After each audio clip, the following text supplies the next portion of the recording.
എന്തായാലും റേഷൻ വിതരണത്തിലെ പ്രതിസന്ധിയെ തുടർന്ന് മസ്റ്ററിംഗ് താൽക്കാലികമായി നിർത്തിവെക്കണമെന്നാണ് റേഷൻ വ്യാപാരികൾ ആവശ്യപ്പെടുന്നത്. റേഷൻ വിതരണവും ആധാർ മസ്റ്ററിങ്ങും ഒന്നിച്ചു കൊണ്ടുപോകാൻ കഴിയില്ല. റേഷൻ വിതരണം പൂർണ്ണമായി നിർത്തിവെച്ച ശേഷം മസ്റ്ററിംഗ് നടത്തണമെന്നാണ് ആവശ്യം. രാഹുൽ സുരേഷ് ആയിരുന്നു. രാഹുൽ, അപ്പോൾ ഈ പ്രതിസന്ധി നീളും എന്നതിനല്ലേ അർത്ഥം? പ്രതിസന്ധി ഇന്നും തുടരുകയാണ്. ഇന്നലെ ആധാർ മസ്റ്ററിംഗും റേഷൻ വിതരണവും ഒന്നിച്ചു വന്നതോടെ സംസ്ഥാനത്തെ റേഷൻ വിതരണം തടസ്സപ്പെട്ടിരുന്നു. പിന്നാലെ സർക്കാർ ഇടപെട്ടാണ് തിരുവനന്തപുരം മുതൽ എറണാകുളം വരെയുള്ള റേഷൻ കടകൾ രാവിലെ മുതൽ ഉച്ചവരെയും ബാക്കിയുള്ള ജില്ലകളിലെ റേഷൻ കടകൾ ഉച്ചയ്ക്ക് ശേഷവും പ്രവർത്തിക്കാമെന്ന ഒരു ഉത്തരവ് പുറത്തിറക്കിയത്. 7 ജില്ലകളിലെ റേഷൻ കടകൾ പ്രവർത്തിച്ചിട്ടും രാവിലെ സംസ്ഥാനത്തെ റേഷൻ വിതരണം തടസ്സപ്പെടുന്ന ഒരു സാഹചര്യമാണ് ഉണ്ടായത്.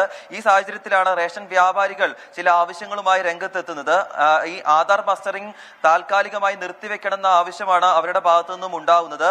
ആധാർ മസ്റ്ററിംഗും റേഷൻ വിതരണവും ഒന്നിച്ചു കൊണ്ടുപോകാൻ സാധിക്കില്ല. ഒന്നെങ്കിൽ ആധാർ മസ്റ്ററിംഗ് അല്ലെങ്കിൽ റേഷൻ വിതരണം, ഇതിലേതെങ്കിലും ഒന്ന് താൽക്കാലികമായി നിർത്തിവെച്ചുകൊണ്ട് ഈ പ്രശ്നം പരിഹരിക്കണമെന്ന ആവശ്യമാണ് ഇപ്പോൾ റേഷൻ വ്യാപാരികൾ മുന്നോട്ട് വെക്കുന്നത്. ഉച്ചയ്ക്ക് ശേഷം തൃശൂർ മുതൽ കാസർഗോഡ് വരെയുള്ള റേഷൻ കടകളാണ് തുറക്കാൻ പോകുന്നത്. ഉച്ചയ്ക്ക് ശേഷവും റേഷൻ വിതരണം തടസ്സപ്പെടുമോ എന്ന് വരും മണിക്കൂറുകളിൽ നമുക്ക് അറിയാൻ സാധിക്കും. ഹാഷ്മി. രാഹുൽ സുരേഷാണ് വാർത്തയുടെ വിവരങ്ങൾ നൽകിയത്. ഈ പോസ് സംവിധാനം ഇപ്പോഴും ട്രാക്കിലായിട്ടില്ല. അത് എത്ര സമയം കൊണ്ട് റേഷൻ വിതരണം പൂർണ്ണമായ രീതിയിൽ പുനഃസ്ഥാപിക്കാൻ കഴിയുമെന്ന് കാത്തിരുന്ന് തന്നെ കാണണം.